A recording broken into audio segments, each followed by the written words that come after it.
You've seen his face all over Facebook. There he is live with Ninon. Here he is, Trey Stevenson, absolutely, totally well known out there. I mean, you're known for so many movies, videos, singing, rap, you name it, he's out there. How are you? I'm doing fine. Are you doing good? Yeah, how you doing? I'm doing very well. How can I be any happier? Now, you do a lot of casting for movies and things. Is this something fairly new, or is this something you have always done? Well, actually, I started it when I was 21 years old, around. That was about a year ago. You know, and I did it for some years, and then I learned how to produce the music and make the music and make some money off the music, so I stopped doing it. But I picked it up in the last couple of years, and again been doing different films, working with different directors on films. Yeah, I know there's a few films that have come up for the Academy Awards and everything else, which are very prominent movies, and they look really, really fabulous. So I guess sort of, you know, the movie industry is, how does the movie industry always stay so strong and so up there with all the videos and with all the other stuff going on? Well, you know, everybody likes the movies. You know, videos is only 3 minutes or 4 minutes long, so, you know, their competition is really in two different fields, but the only thing that has a connection, which connects to everything, is music. So, you know, music is on film, music is in the movies, music, of course, is in the videos. So music is never going to fade, is it? It's universal to everything we need. And whether it's whatever music it may be, what's your favorite music? For you personally to listen to? Well, I like hip-hop. I listen to oldies. I listen to pretty much everything, you know.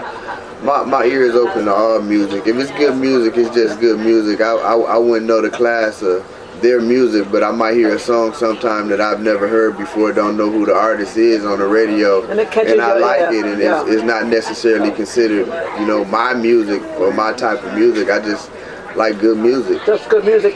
Do you ever bring back the old music from years ago? Because the music then and the music now is so different. Do you ever bring any of that music back into this day and age, to sort of, you know, recreating it? Well, I do. You know, I keep it G. I ain't never really changed with the newer times. So when you hear Dogg Pound gangster music and Snoop Dogg, and you know, it's the closest thing that we have to the original rap. NWA days and things like that, other than it's called West Coast music. That's just how it is. It's for the West. Yeah. Now, with the rappers and everybody coming in, any new rappers that are really catching your eye that are coming up? Yes, it's several rappers. Is it just as popular now, rappers, or is it sort of a little bit? Well, you know, it's a lot of kids. T. Jackson, you know, Two Gun, Tylo, you know, Kush Daddy, you know, we got Romance, Bat, Chaos the Ghost, you know, it's different artists that I like, that I deal with on music, so, you know, they get to open up for the shows, you know. We got Kurupt Young Gotti tonight at Nietzsche Club, Town Square. Show when the doors open at 9 o'clock. We'll be up in there with Kurupt Young Gotti tonight. He out here in Las Vegas. I was trying to get him down, but the window margin was wasn't possible. Well, we'll get him down, Billy. We'll get him down. Maybe next week we'll get him in or something or whatever. But so the rap music is still out there. It's still strong. The younger generation still like it. Yeah, the younger generation just coming with their own style. It's a different type of music. It's for those generations. Back then, when we were younger, it was just rap music, and that's what was the music you had to hear. But now, the younger that they perform and the younger that they become stars, then that means they have a class that's way under us that likes their music, so they built a whole different platform for themselves through the internet, and being able to reach out to the world just through the internet. You know? And it's funny you should say that, because you bring in the internet, because when you first came out, we didn't have all that internet. We didn't have all that sort of social media, all this stuff. So now are the younger generation carrying an arena of their own? Yes. Of what they like through the internet? Yes, just like the older people, they keep a arena of music that they like. You know, it may be some older music, it may be some of the new songs, but it won't be a full category of what's going on in hip-hop right now, you know, but we all stay in tune to each other. You know, the younger crowd listens to the older music so they can make their music in a similar way, or something that you could call paying homage, or Some people say you just biting off old music. I don't know, however you look at it. It just depends on when the check get cut, where you paying the artist that was music it originally came from. You know? That's true, because it's always in anything, it's the bottom line, who's getting paid. You know, but going on to that pay thing, we had the big problem of people downloading music, and a lot of the music companies were losing financial, you know, status. How has that worked out now? Has that sort of is that now under control?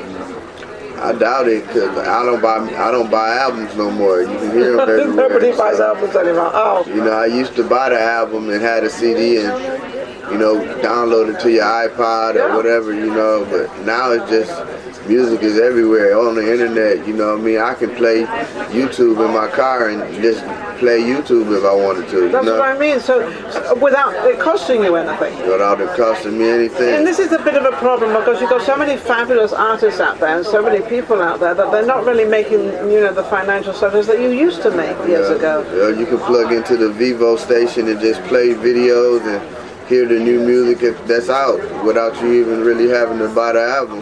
Yes. But you know, some people like authentic music or the habit of their own, so there's some people that still buy it. They may have taken a pay cut on the billions that they've been making through the music going to stores and retail markets, but it's probably just a less amount, but they still eating very well off of it. So they still make money off it. Yeah, they're not crying.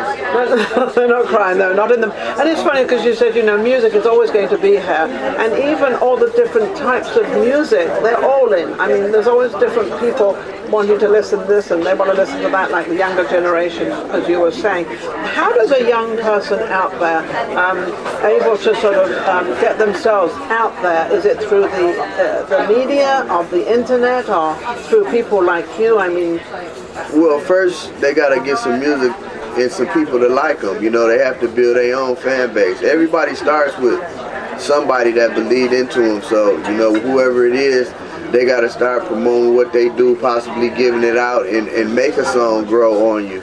You know, once you got that, then from there you can see what else you can do and shoot yourself a video. Now you can give a visualization of what you were rapping about. You know, you go from there, and hopefully you can do it with several songs off an album, you know, 9 or 10, 11, 12 songs and make you a album. But don't criticize yourself so much. Just put the music on it and put it out. Go on to the next album. You know, I know a lot of people got hundreds and hundreds of songs, but no album.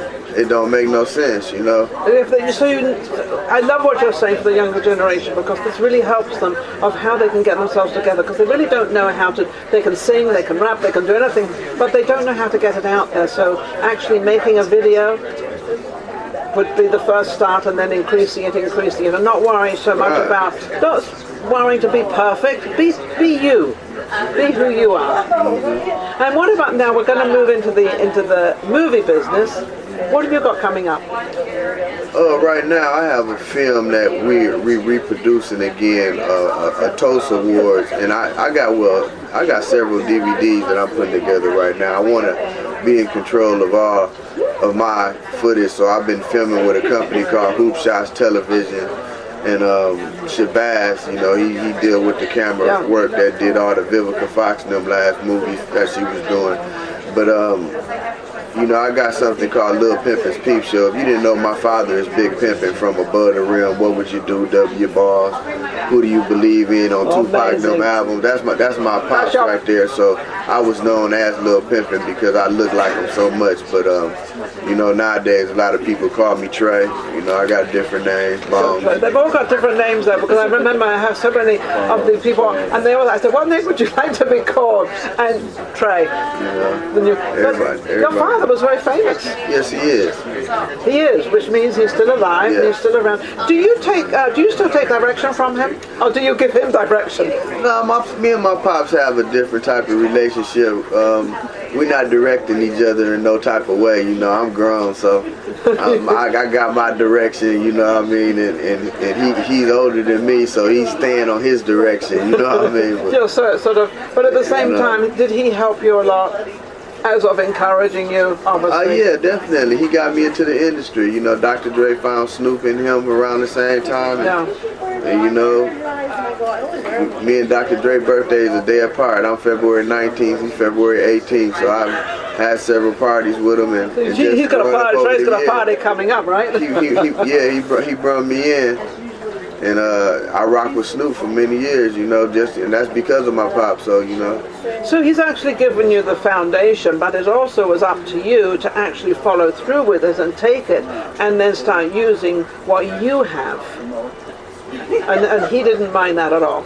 No, he don't mind. He encouraged you. You know, I do what I do, you know, I do what I like to do, so. You know, I take pieces off of different people and add it to myself. You know, the things that I like, the thing that I feel like it'll work for me, you know, I'm an observer, you know what I mean? So, you know, I can see things in different people, and if I like it, I may apply it to my life. So that's what made me, you know. Yeah, and also, you're always open to learn more things. It seems like you are. There's always new things coming along, but you're willing to change and learn. Are you? I listen. Yeah. I listen. I know how to listen. I know how to listen well enough to see if it makes sense or not, you know. Yeah. Some things that make sense for you don't for me, so, you know, I don't apply that to me, you know.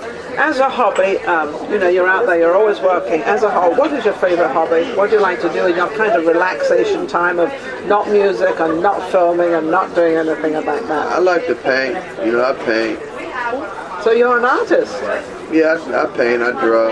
I don't do it as much as I should, but, you know, I edit film. You know, I do it. I try to do everything that I've paid somebody for before. You know, I've paid people to record music for me, so of course I'm going to learn if I'm going to be paying somebody to do it. So I learned how to record music.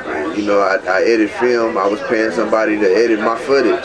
So you wanted to find out how to edit it so you could criticize what they're doing, and you also knew what they were doing. Well, after I found out what they was doing, I realized what I needed to do, you know. There you go. You know. Now, if I mean, you're out there. Anything you want to promote out here right now? You've got the new movie coming out, right? Yeah, right now, only thing we performed right now was Kurupt Young Gotti tonight at Nietzsche Club. That's all we need to talk about. All the rest of the business is be inside of the building, so come on down right now. There you go, inside of the building, come on down. Doors open at 9 o'clock.